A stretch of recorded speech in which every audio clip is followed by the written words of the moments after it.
Hey everyone, welcome to the I'll Be Living Life podcast. If you like my content, kindly support me by hitting the subscribe, like, and notification buttons. My special guest today is psychic medium Kimara. She's on Facebook and her page is The Blessed Self. Welcome to my show, Kimara. Hi, thanks so much for having me. No, thank you. Pleasure is mine. I always enjoy chatting with you, so it's really nice to have you on the show. Awesome. It is actually funny to our listeners out there or watchers out there. And this is actually our second attempt at this because we can't seem to make things work here because I'm hoping that we can get Kimara's audio up. So be patient. And if it isn't, then I'll make sure we'll do the best we can anyways. Just have to listen more intently. Yeah, that's right. So I just want to give a little bit of back history of how I met Kimara, my experience, and I was a total skeptic before. So one day what happened was we were going to visit my mom, the cemetery, and the people I was with wanted to go to the psychic fair. So I said, sure, fine, let's go. So we dropped into the psychic fair and then we went into this this group reading, which Kimara was doing, and she was doing everybody's readings and I was just sitting there listening to it all. I'm like, okay, whatever works for people. And then she's like, oh, well, I'm done and everybody have a great day. And I'm like, oh, yeah, that was kind of neat. So, as we're getting up, she forced us all to sit back down. And she goes, no, I can't let you guys go. Someone's really being pushy here. And I was like, okay. So we all sat back down. And then she goes, oh, is there somebody in that side over there that has like an anniversary today or something today, like a birthday or something? And I was like, well, yeah, that's me. And then the other two people that are complete strangers to me didn't raise their hand up. And she goes, well, what's going on? I go, well, it's actually my mom's, the day that she passed away was today. It's her anniversary. So we're just on our route to go visit her. And it's also my birthday. And then Kimara was like, oh, wow, okay, yeah. So she just wanted me to say, she wouldn't let me go until I told everybody that you were such a great son. And I was like, oh, wow. Like, I know my mom and she's very pushy that way. It was one of those moments for me where it was like, wow, this really happened. So anyways, that was kind of cool. That kind of changed my perspective on a lot of things there, Kimara. Oh, that's awesome. Well, I hope it was helpful for you. I know that must have been really tough having your mom, so that was the anniversary of her passing on your birthday? Yes, correct.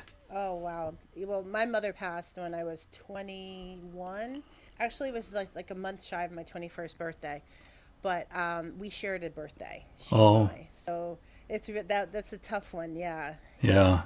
Yeah, it's almost like a day of remembrance and not only that, but my birthday as well. But it's all good. And I'm like, in my head, I was thinking, of course you picked today. Like out of all the days. Yeah, but it's all good. So I also scheduled another reading with you, with two other people as well, and we went to your the place that you were staying in Vancouver when you were here. I know you're out of Philadelphia. Am I correct there? Yeah, well, I was in Philadelphia, but I moved back to New Jersey. Okay. So they kind of are border state, so I'm only a few miles away from there. Oh, okay. Yeah, so I remember organizing a meeting with you, and then when I went there, we talked about one of my best friends, and you said to me during that thing that my best friend came through, and you said, I just want you to know that you have a lot of sadness, and you shouldn't be taking that on. It's not your fault. Like, there was nothing I could have done. And I was thinking pretty deep there, and I was like, you know what, you're absolutely right. I thought it was okay, but then when you brought it up, I was like, you're absolutely right. I do carry a lot of that. And I just want to say thank you for that. It kind of helped me heal. So I really want to thank you for that. Oh, well, thank you. I'm really glad that it was helpful. It's funny because I don't remember the readings. It's kind of none of my business, know. So they come through me and I give them to you and then they go away from me. Really an honor to be the mouthpiece, so to speak. I'm just happy to have been in the right place and right time, made it happen, Yeah. And I don't expect you to remember any of it too, because I'm sure you get thousands of readings and all that. Yeah. And what really made me more of a believer was when we did that personal reading. You said that my best friend wanted to thank me for paying homage to his name. And I'm like, okay, what do you mean? And then you said, well, did you name your first boy after him? And I was like, well, Not really, but yes, there was something to do with his name. Like his name's Tyson, and I tied it in with his name. His name's Johnson, and because his name's Johnson, and if I named him Johnson, my parents probably would have had a fit. They're very, I don't know, superstitious or whatever, right? So I said, what else can we do? So I guess we tie something to Johnson. And I was like, well, there you go. It's Tyson. So we named him Tyson, and only a handful of people knew that. So I had no idea how you told me that, but you did. And that's kind of where, cool. Where I was like, well, that's really cool. So that's why when you said you got to let go of your sadness and all that, I was like, this was the part where I started healing. So thank you for that. Oh, well, that's beautiful. Thank you for the confirmation. That's awesome. Yeah. Yeah. It is funny because, like, as people in spirit are giving me information, they give it to, they communicate in so many different ways. So with some people, maybe, I always think maybe like if they don't have that full energy to come all the way through, it ends up being like a game of charades, where they'll give me an image and they're sort of like, okay, go figure that out. It could come through as a smell, as taste. They can pick through my own memories and, get me to say something. I had a big gallery reading that I did at a restaurant. I think there was like over 200 people there. And one of the first people that I went to was a gentleman who looked like he had really literally gotten dragged there by his wife, right? Okay. And I went to him and I said, does the name Joe mean anything to you? He's like, that's my name. I said, but it's also your dad's name? And he's like, yeah. I was like, I can smell smoke, but it's not cigarettes. It smells like, like a house fire or something. I said, and I see a helmet. You still have the helmet. Your dad was a fireman. He was the chief. Yes, and I was like, oh, okay. And this man was so strong the way he was giving messages. Mm-hmm. And he's kind of looking at me like your wife, my wife set you up for this, like he was really freaking out. And the man in spirit held out a bullet in his hand and like he was handing it to me, but didn't say anything. And these were all coming through images.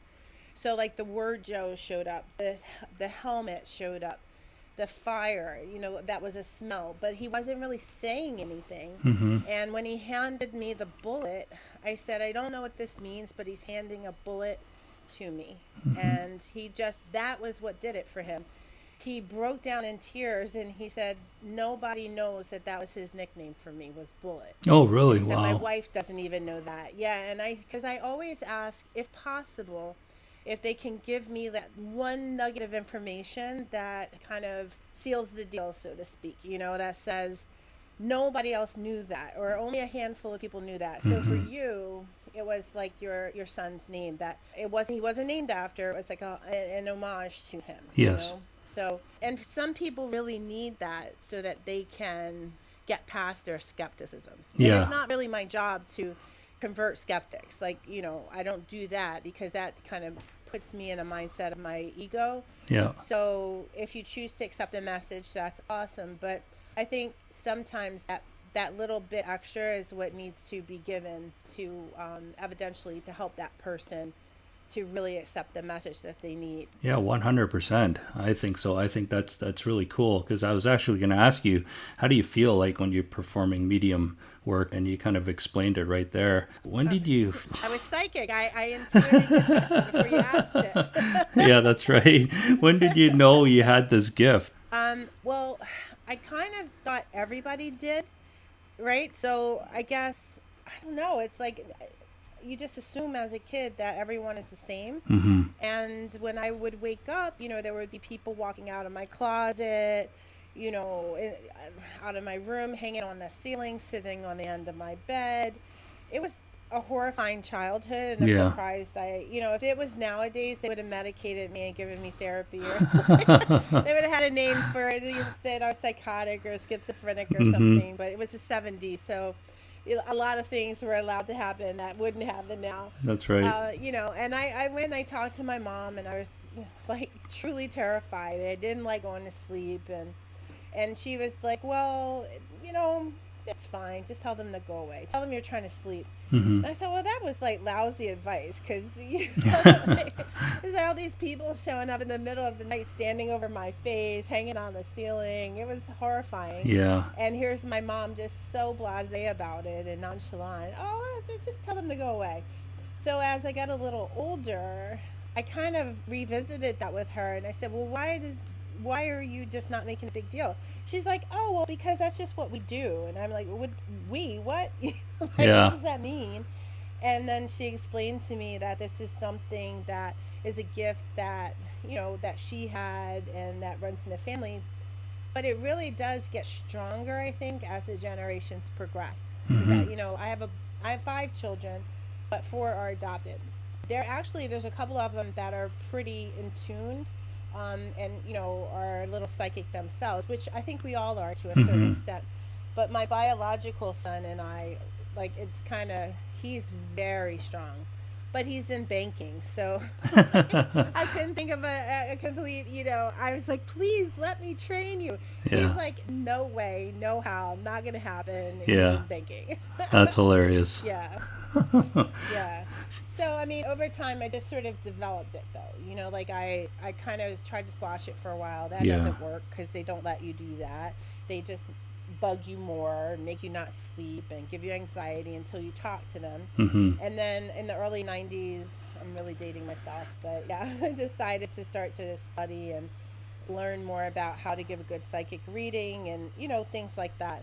Over the years and decades, taken a lot of courses and traveled and Hmm. found mentors to really help me be better at what I do. Yeah. Well, you're doing great. So good on you. And you're not dating. You're Thanks. not dating yourself because I think you and I are pretty close in age when we spoke about it before. Yeah. Yeah, I'm 49. Yeah. You're, Yep. you're a youngster. It goes fast. Oh, it does. It's kind of funny how you mentioned that everybody has kind of these little abilities, I guess you can say. I too have something like that. Not to the point where I'm talking to the people that's passed away. Mine are more about feeling something, and it's always while I'm awake. And feel something, I'll say it out, and then it happens. And it's really weird. I say something, and then it happens like a year later, or it happens like years later.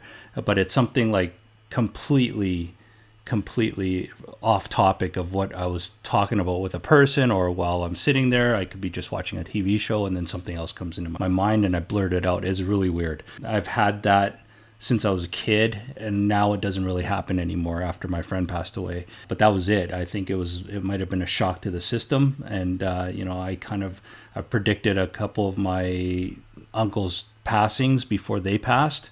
I'm talking about a week before they ended up passing away, and warning my dad. I predicted somebody was expecting a child, and him and his family had no idea. I was like, it was kind of weird, Yeah. and Yeah. yeah, and stuff like meeting celebrities. That I said I was going to meet a celebrity one time in front of 10 people, and they're like all laughing at me. And sure enough, 3 years down the road, I was having coffee with this guy 4 times. So it's really That weird. is the coolest thing. Yeah, But yeah. I wonder, like, if there's a line between, or maybe like a dividing point, or maybe a meshing between, maybe you just got a glimpse into the future. Do you know what I mean? Or Mm-hmm. manifesting. So, like, you were manifesting it in the present and kind of had a little mind jump to the future to see that, like, something that you actually did manifest. It's Yeah. sort of like, what comes first, the chicken or the egg? Mm-hmm. I sometimes I wonder that. And when I get those feelings, and people are going to think I'm weird, but I don't really care. When I get these blurbs or blurt outs of what I'm thinking, it just comes in, and it doesn't happen all the time. It happens like, I think it was happening like once a year or twice a year or something, and completely random. But I would feel a sense of warmness in my whole body, and then I blurt it out, and it's so like odd. It's like I say, it was off topic. It doesn't even have to do with what I was doing at the present. It was something that just came in, and it just blurts out. So it was really odd. And you gotta trust it. You have to Oh, trust it. Like, 100%. for years. Yeah, I that would be my advice to everyone, because people say, like, oh, how could I develop, or should I take some big expensive course? And I'm like, no. It really starts off with just being perceptive Mm-hmm. and aware of your, just feeling the feels.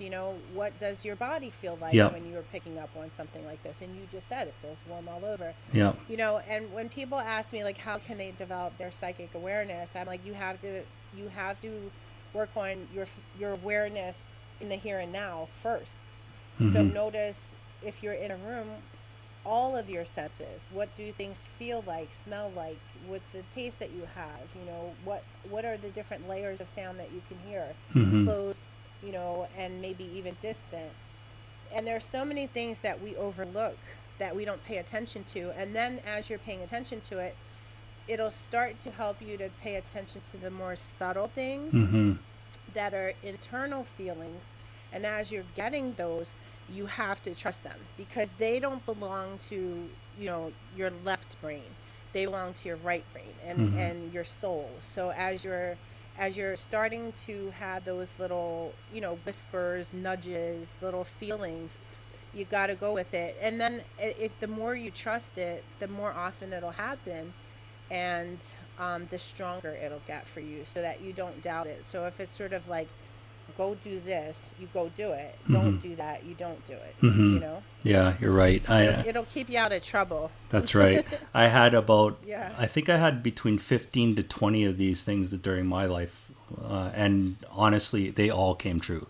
So that's why I never doubt it. Wow. And I would have to say to people too, just like you're suggesting to people, you have to listen to it, because if it's something that's going to put you in harm's way and you don't feel right about doing it, and especially if you think, oh, you know what, I don't think I'm going to go down this path today. I'm going to go down a different trail or something like that. You got to listen to yourself.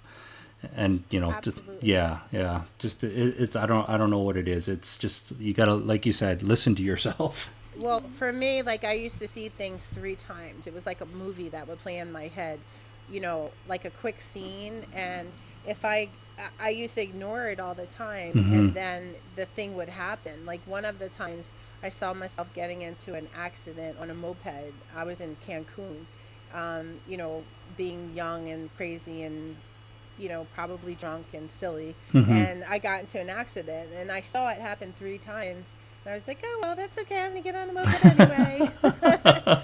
And we got into an accident, Oh no. And so, yeah, I mean, fortunately, nobody was like killed, but it was a pretty bad accident. Yeah. And, that at that point, I was still in my early 20s. I was like, you know what? I need to start paying attention to these things, and not ignoring them, because I want to do something else. Yes.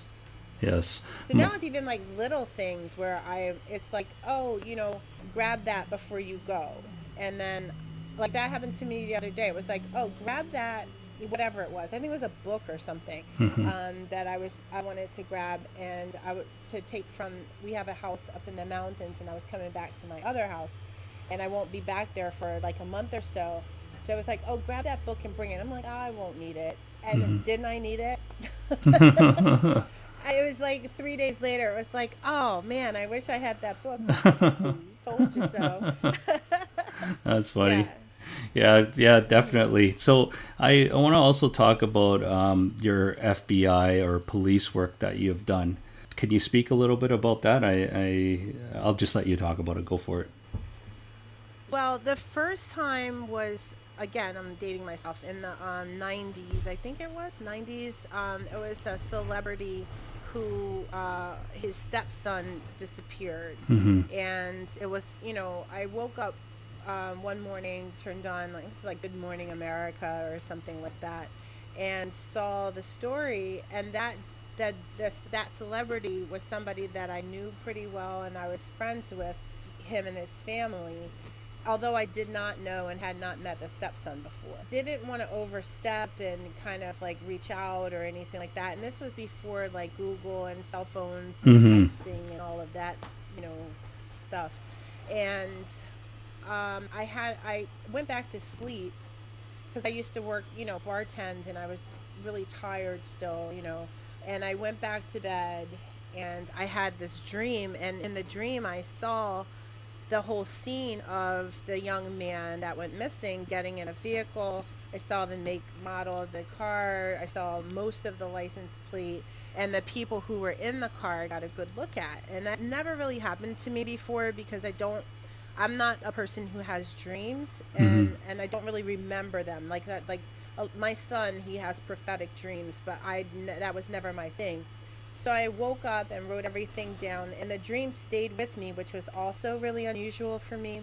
So later that day, I called the stepfather and I explained to him, I said, look, we've known each other a long time, but you didn't really know this about me. I have certain thing that I can do, and I had this dream, and I don't want to seem like I'm trying to, I don't know, you know what I mean, like be inappropriate or something to Yeah. your tragedy and Yeah. trying to jump in here for 5 minutes of fame. That's not me. I said, but if this is at all helpful, I wanted to give you the information, and I did. And the calls at the, I guess, that he was receiving were all being monitored by the FBI. So before I even, hung up the phone with him, the FBI agent jumped on the line and said, like, where are you? And I'm like, I'm in New Jersey, And he said, have you been to Florida? And I'm like, no, never.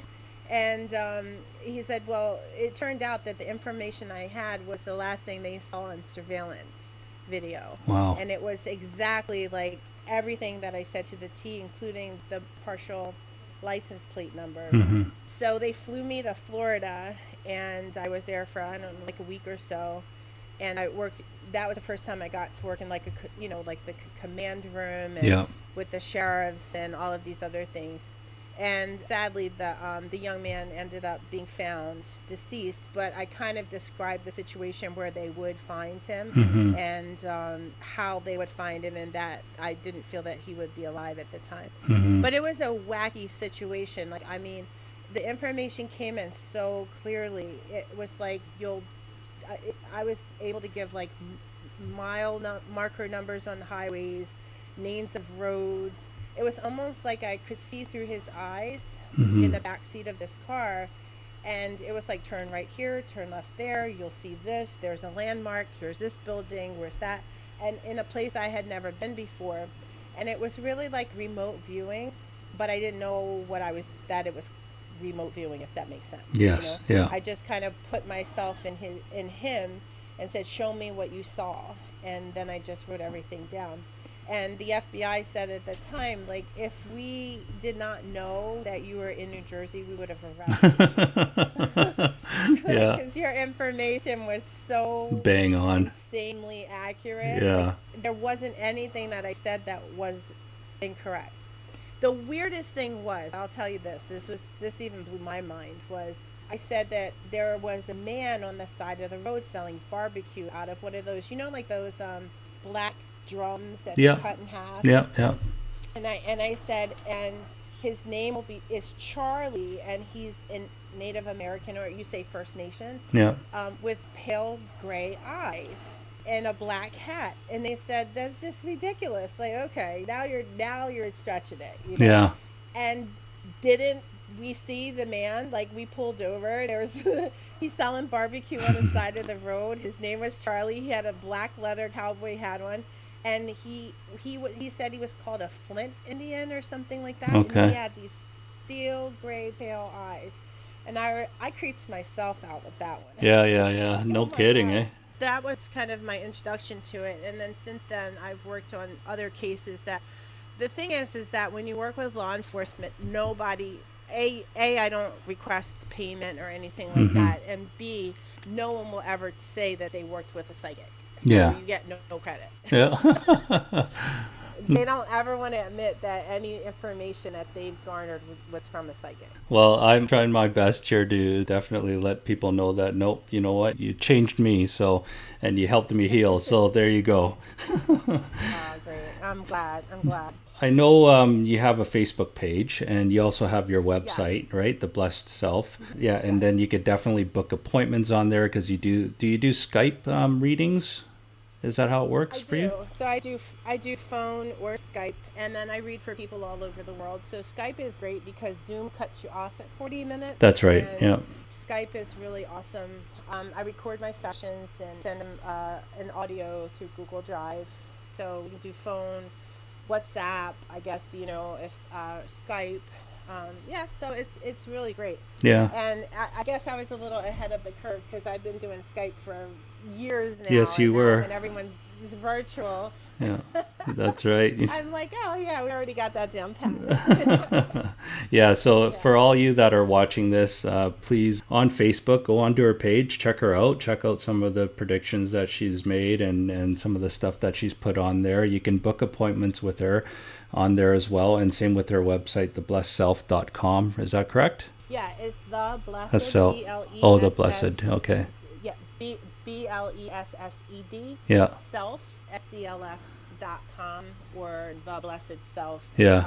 on Facebook. And that's funny. You can tell that you're American and I'm Canadian because we call it blessed.